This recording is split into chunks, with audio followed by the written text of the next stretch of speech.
Okay. Think, all right. Everyone hear me? Cool. How's it going, everyone, tonight? My name is Matty Veech. My real name is Vici Domini, but everyone calls me Veech.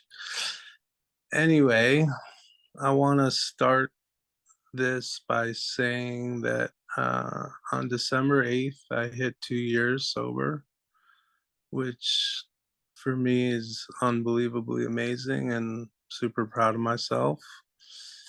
I was actually down in Mexico um, working some shows. For those of you who don't know who I am, I work in the live music jam band industry. I work for Leftover Salmon now. I worked for String Cheese for over 10 years. I've worked for Fish. I've worked for The Dead.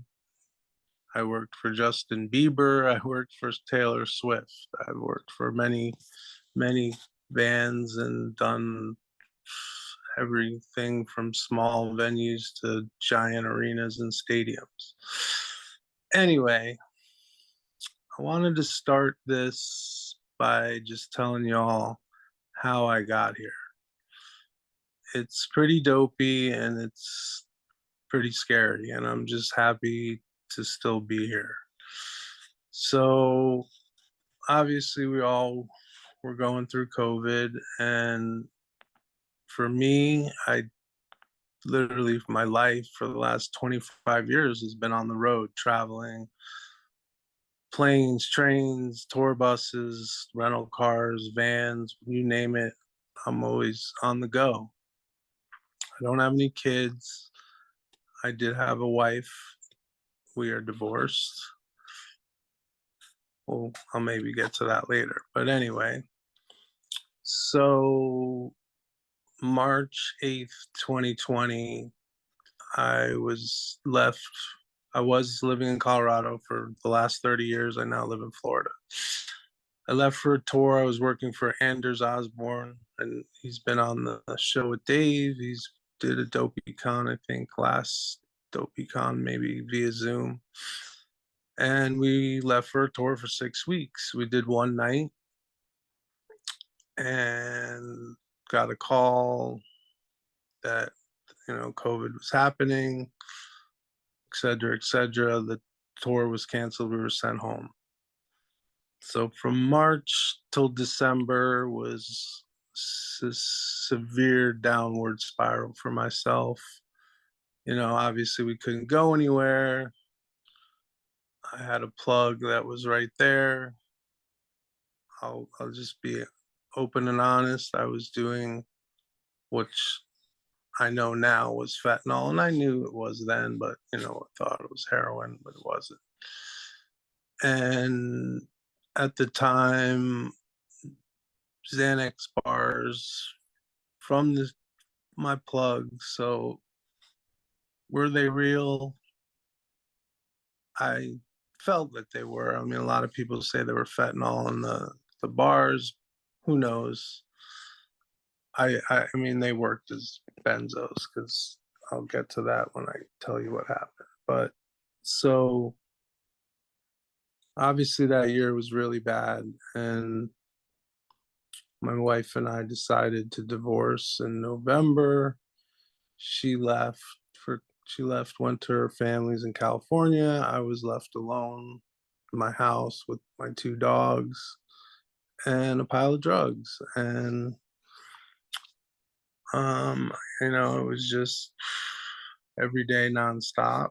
And one day, and the, I mean, I don't know how everyone else feels. I know a lot of people I've talked to feel the same way. When you're using, you always want to quit. You always want to try to get there. I would go to meetings high, maybe dope sick, whatever, you call it. I would try to do things just so half-ass. Nothing ever kicked me in the butt to really get clean. I tried to go to rehab, and they literally told me that I couldn't come because they drug tested me on the spot and I had everything under the sun in my system. So they shunned me away. So that was like June of that year. So that kind of, gave me the fuck everyone out attitude. So at the time, I was talking to, which is my girlfriend now, who's a really good friend of mine. At the time, we'd been friends for 20 years, just via phone. She'd lost her husband, who was my good friend as well, to an overdose. So it was just basically she was like the only one, and she knew I was high, but we never really talked about it. So we had planned it was a group trip. I wasn't working, but we were all going to go to Mexico and to this show. So I knew I had to see her, and I knew something had to give. And I couldn't show up being this way. And I also thought, how am I going to spend a week in Mexico? I'm sure I could have figured it out. But anyway, one day, for some reason, I don't know what came over me, but I decided I'd run out of what all I had in the house, and I thought I could detox with kratom by myself. Well, I was literally doing $200 to $300 worth of dope a day. I mean, anyone who has any experience with fentanyl knows how quickly you need more of it, and just how much I was doing was insane. Um, I had a good stash of money. There was no stealing, or I didn't have to. I had money. That wasn't an issue. So that was another problem. Um, so anyway, one day, beginning of December, and I ran out, and I said I'm not going back. So within 24 hours of that, I literally blacked out. I have some vague memories of it. But literally the craziest thing was, and I'm pretty sure this happened. I know it did, but I must have called accidentally. When you call 911 on your phone, or you hit the emergency. Anyway, the cop showed up at my back door, banging on the door. I answered it, told him to get the fuck off of my property. That was like the last real memory I had. Anyway, the woman who's my girlfriend now didn't hear from me, or she said I did answer the phone that first day and I sounded crazy. Um, and then like 2 more days passed, no answer. I was literally detoxing, have some crazy, like weird, like when I was in rehab and therapy and all that stuff, which I still am. I tell it like it's like I was in another dimension, man. It's nothing I've never experienced before in my life, and I was slowly dying. Obviously, anyone knows the detox from benzos is so horrible, and the amount of dope I was doing, I was just literally, basically, almost in a coma. Um, the girl I was talking about was calling people. My ex-wife was in California. People were just kind of brushing it off. Oh, he's on a bender. Don't worry, he'll get back to you. Blah blah blah. Finally, one of my friends did have a key to my house. Thank the Lord. And came in, found me. I was in. We have we had a 3-level house. I was in the basement, literally like lodged behind the headboard, and they carted me to the hospital, put me in intensive care. Um, I woke up the next day just basically, and my dad was sitting in the corner of the hospital room, and I can never forget it. I kind of knew what was going on. Even I was super disoriented, but I kind of knew what had happened. Um, and they basically told me my liver was failing, my kidneys were failing. If I had been left even maybe a couple more hours, you know how they love to be dramatic, but basically, I had no food, no water in me. I was as close to death as could come. Of course, when my ex-wife found out about it, it was, oh, he OD'd, he OD'd, he OD'd. And it doesn't even matter now because it's so far behind me. And I don't, at first, I was obviously angry because she was spreading it, the rumors, and blah, blah, blah. But that, I mean, everyone has their rock bottom, but for me, that was just so intense, and how I felt was just crazy. And I was like, I had all these crazy dreams that I was working, that COVID wasn't even going on, and I was basically just way out of it. So I spent 3 days in intensive care, then finally got out of bed, started walking with a walker, a couple more days in the hospital, and then they released me.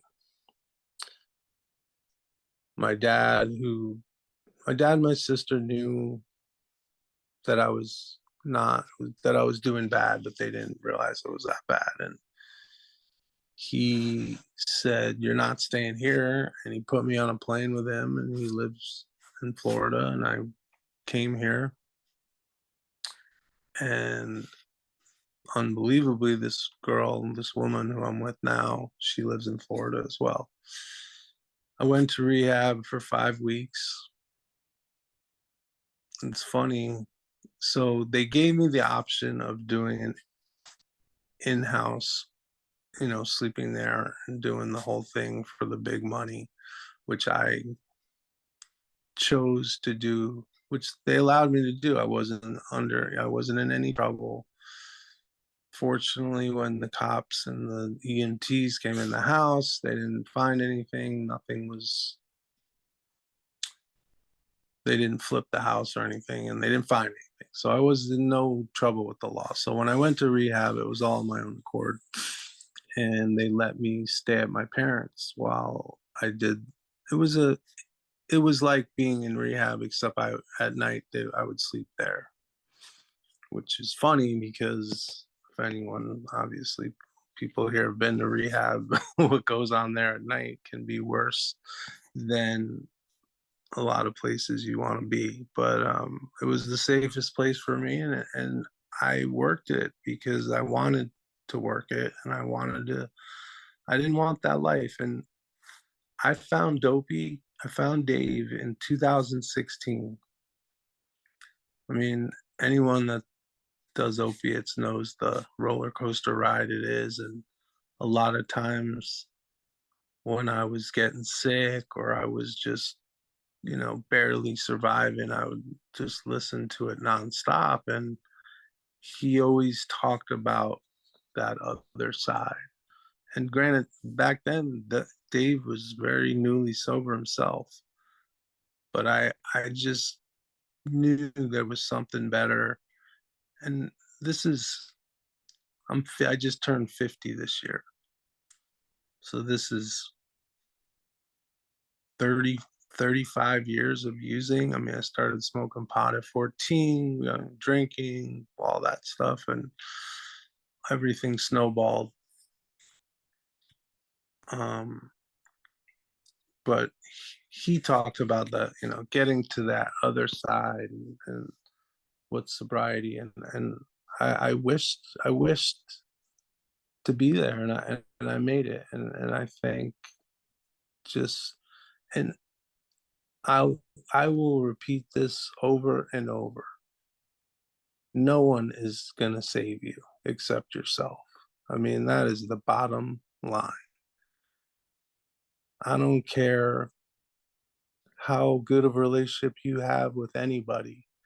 It's you, man. It's you and you only that's gonna save yourself. I mean, the amount of lying I did when I was using, oh, I'm not drinking. Yeah, because I'm doing dope, and when you get you do enough of it, it's just you're just doing it to stay well, and you can't even get high. But I'm so thankful to be here and to be actually in this meeting to talking to you all about it. Um, obviously in COVID, I didn't, first was obviously it was the best time for me with my career, with everything that was going on, divorce, just to have that time to be at home and to get my head right. I mean, people still ask me every day, I mean, I work in, they call it, anyone outside calls it drug ban community. I mean, that's what the jam band world is, and I get it, but I took the job. I was working for Anders at the time, and he didn't even know I was getting high. I was lying to him, and he was a huge mentor for me. And when I did get clean, I did go back to work for him.